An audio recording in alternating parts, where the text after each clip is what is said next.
Bonsoir Alain Sirou. Bonsoir William. Vous continuez votre journée marathon, vous êtes le consultant scientifique d'Europe 1. On a suivi un peu les aventures de Rosetta, de Philae, de Tchouri dans le journal.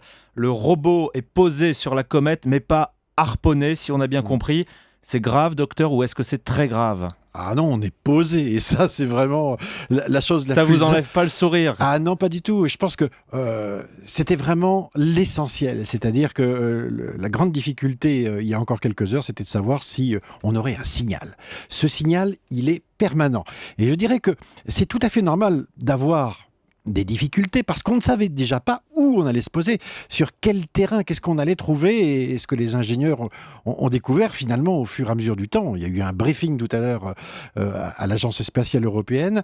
C'est que le petit robot qui s'est posé comme une plume, très légèrement à la vitesse d'un homme qui marche au pas, à la surface de la comète, n'a pas réussi à fixer ses harpons, à planter ses griffes, c'est ça. Et semble avoir rebondi. Et alors, ce qui est extraordinaire, c'est que quand on regarde le second signal, parce qu'il s'est posé 2 fois en fait, le second signal, le rebond, a eu lieu 2 heures plus tard. Vous voyez dans quel environnement on fonctionne. Donc, nous n'avons pas reçu ce que nous attendions, c'est-à-dire un panorama photographique de 360 degrés, parce qu'il faut d'abord essayer de savoir dans quel état se trouve la sonde, comment elle est posée. On a une petite indication, parce qu'on a reçu une image qui montre clairement le sol avec quelques cailloux. On voit que c'est un environnement plutôt calme, entre guillemets, mais on va se donner du temps. La comète tourne sur elle-même, donc elle est rentrée dans la nuit et en ce moment on a toujours ce contact avec elle, on le gardera mais on va en profiter pour faire le point. Le contact c'est primordial. Moi je me souviens d'avoir vu Apollo 13 avec des ingénieurs qui se sont grattés la tête pour faire rentrer des ronds dans des carrés, pour réparer des choses à distance. Est-ce que ça c'est possible pour notre ami robot ? Est-ce qu'on peut arriver à redéployer ses griffes, à lui faire planter bien dans le sol pour avoir des images nettes et arriver à ce qu'on veut exactement ? Non, parce qu'il est inerte, c'est-à-dire que c'est vraiment un engin qui n'était pas propulsé par des moteurs. Il a un programme à bord qu'on peut modifier, mais ce qui va être important, c'est d'actionner les 10 expériences scientifiques qui sont à bord. Il faut se souvenir que la comète va très vite. Elle est, la sonde Rosetta s'est mise en orbite autour et communique avec son atterrisseur. Aujourd'hui, on dispose de 2 jours et demi d'énergie sur pile pour faire fonctionner les instruments. Et puis ensuite, si le robot reçoit bien la lumière du soleil avec ses panneaux solaires, il y aura un relais qui sera pris par le panneau solaire. Donc, je dirais, il y a une urgence immédiate et puis ensuite, on va voir si tout fonctionne correctement. Mais est-ce que ça pourrait empêcher, vous avez parlé de ces 10 expériences principales, est-ce que ça pourrait en empêcher certaines ? Est-ce qu'on pourrait être déçu parce que sur 1, 2, 3 expériences, on n'a pas les analyses, les capteurs, les données que l'on souhaitait ? Peut-être. C'est difficile de répondre à votre question, mais pour l'instant, on peut dire que vraisemblablement, les expériences ont déjà commencé. Elles ont commencé lorsque la sonde descendait en direction du noyau de la comète. On sait qu'elle est en train d'analyser l'environnement. Elle va réussir à faire une radiographie en quelque sorte de la comète, puisque Rosetta va passer derrière, donc en communiquant avec elle, on aura une bonne indication de à quoi ressemble le centre du noyau.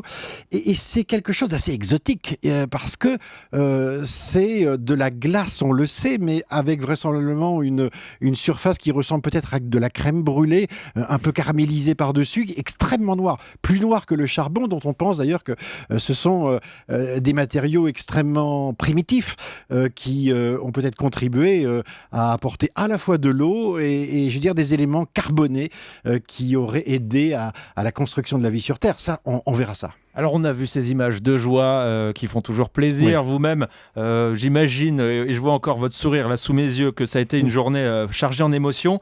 On s'en souviendra dans 10, 20 ans de cette sonde, de ce robot un petit peu... c'est vraiment un exploit. Ah oui, il y aura eu avant et après. Parce que les comètes, vous savez, comète en grec, ça veut dire astre errant. Et pendant très longtemps, depuis des milliers d'années, on voit ces objets dont on se demande ce que c'est. Certains ont pensé que c'était les âmes des morts, des grands personnages illustres qui passaient dans le ciel, dont on crut que c'était les dieux qui alimentaient le soleil en énergie en jetant des poutres enflammées.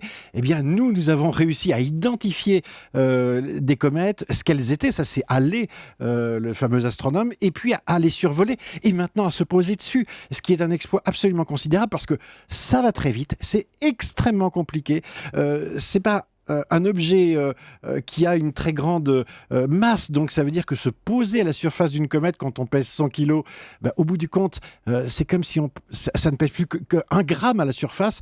Donc vous voyez, c'est un exploit tout à fait extraordinaire, surtout à une distance de presque 3 fois la distance de la Terre au Soleil, 500 millions de kilomètres. Et ça n'est pas fini, parce qu'on va la suivre. On va la suivre, elle se rapproche du Soleil, c'est une boule de neige sale, elle va commencer à fondre, et là on va voir ce qui se passe quand une comète se sublime, c'est-à-dire qu'elle s'entoure de gaz, que les geysers sortent, que la queue de gaz et de poussière va commencer à se déployer, et on va comprendre comment cet objet extrêmement primitif, qui a plus de 4 milliards et demi d'âge, se comporte quand il se brûle aux ailes du Soleil, vous voyez. La science-fiction est devenue fiction, ça c'est ce qu'ont dit tout à l'heure les chefs de l'Agence spatiale européenne.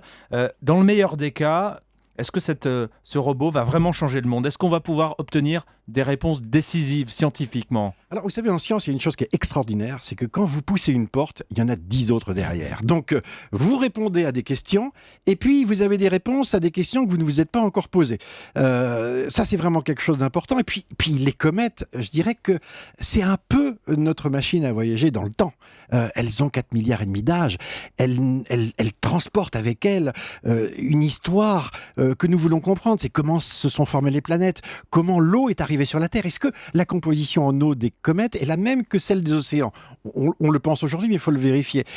On va essayer de comprendre aussi, justement, si elles ont contribué à apporter des éléments qui ont permis à la vie d'exister. Donc, ça fait beaucoup de mystères. Et on ne peut pas croire qu'en une seule observation, on puisse résoudre tout ça. Je dirais qu'on progresse étape par étape. C'est un travail de Sisyphe. Il faut sans cesse pousser la masse pour essayer d'évoluer.